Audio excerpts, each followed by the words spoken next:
Hey traders, TG Watkins here. It is August 14th when I'm recording this, and today we had CPI, which came out basically as expected, so 0.2 versus 0.2.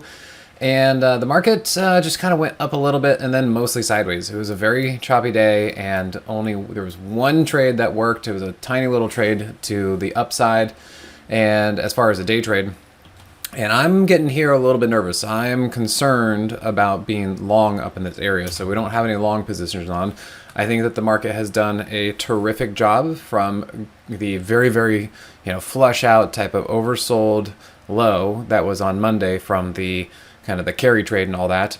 And now here we are up at not only the daily 50, we are up here at this lower trend line, this resistance line, and we're up here at the hourly 200. All of this is what I would view as resistance. Now, I was thinking that maybe today would be the day we get a little bit of that pullback. Part of the reason that I thought that was going to happen is because I really didn't think that this move right here had much support to it, so which turned out to be accurate. So it did have a little bit of a move, but right as soon as it kind of hit this upper resistance, look what it did. It got hammered back down. So to me, that's telling me that the market is kind of running up into resistance up here. I don't think that there's a lot of bullishness up in here, and I was kind of looking for price to get hammered, come down like this, and maybe even head down to the 15-minute 50. It didn't do that for whatever reason. They're just deciding to hold it. But man, I wonder if something is going to happen. Oh, you guys should be seeing this on Thursday, so I'm wondering if something is going to happen Thursday, maybe even Friday. So we'll have to just kind of see how things shake out and play out there. And part of the reason why I am thinking that is because if you look at the last time that we had the market in a similar situation was right here. So basically April 29th into April 30th. And you can see exactly the same kind of deal. It looks basically like the same thing to me, just right now we're dealing with bigger ranges because the market has moved so much. So yeah, I'm going to be looking to see if we can get the market to pull back to about the hourly 50, maybe even below it. We'll just have to wait and see. And we'll have to see if we get the internals to go along with that. Also, if we look at something like GDX and gold, a lot of people have been talking about this.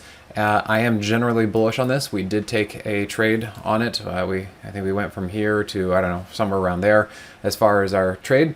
And then we saw that there was going to be a pullback, so we got out of it. And really at this point now, I'm just waiting for this to kind of pull in and consolidate. And then I think we'll be looking to get back into GDX and gold related products. So I do like that on the bigger time frame, bigger picture.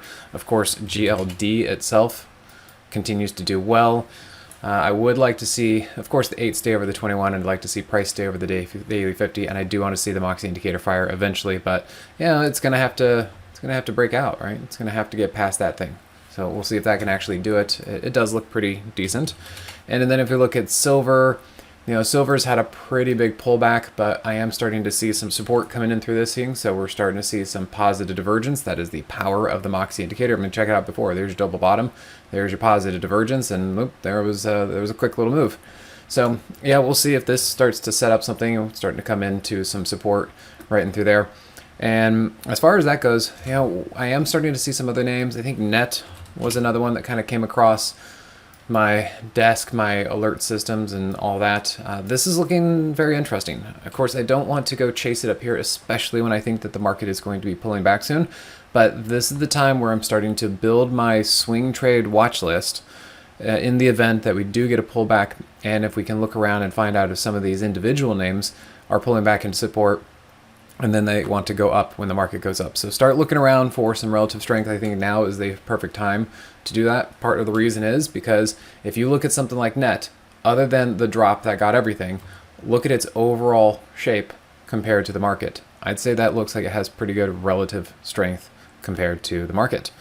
All right, everyone. So there's a little tidbit for you. Hope you can do something with it. And for those of you who are in the Moxie room and the 0 day or want to be checking that out, we've been putting on some trades. The market's been a little bit choppy in through here, but I really think we're going to be having a big one coming up probably this week, and then we'll see what happens after that. So very excited to see what's happening, and should be a big haymaker. All right, guys, thanks again, and we will see you at the next one. Take care. Hey, TG here with Simpler Trading. Thanks for watching. If you enjoyed this video, be sure to leave a like or comment below. Also, make sure to subscribe and click that notification bell so you can stay up to date with my market analysis. Or you can join my free newsletter with the link in the description. Good trading, and I'll see you at the next video.